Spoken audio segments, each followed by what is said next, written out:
Okay, so HIV has been in my life, most personally in the form of one of my very, very good friends, Brandon, who is totally fine and living a really healthy life, HIV positive, and to AIDS, and then back to HIV positive. And, you know, he's been the first person that I really knew really well with the disease.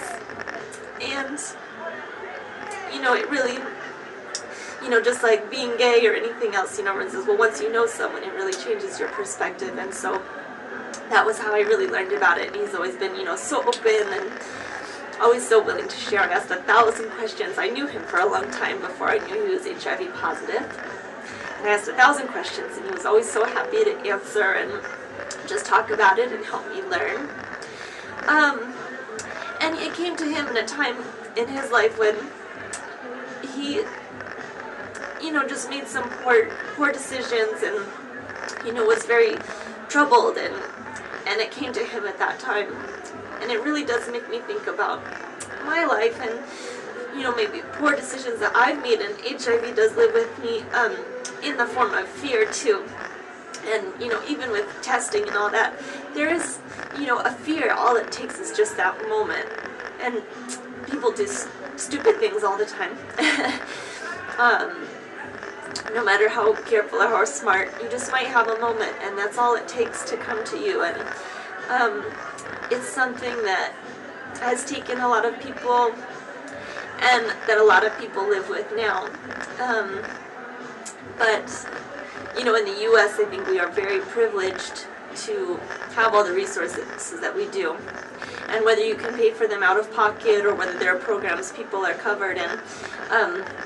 I used to live in China, and where we lived in China, the process of blood transfusions, they mix the blood and then they put it back into you to help you recover from the blood draw. And in these small villages where I was living, there are very high rates of HIV, and small children being abandoned, and such a, you know, a stigma around it, and really no resources there to deal with it. And it is such a scary thing in that form when you're not able to have the drugs to keep it under control. And so in that way, I feel that HIV is, you know, kind of with everyone all the time in the form of that fear. And so I hope that we are able to work towards a cure, hopefully vaccination one day, and that everyone stays happy and healthy and lives the life that they would regardless of the disease. And, oh, I was so emotional at the beginning, and I feel so much better having let it out.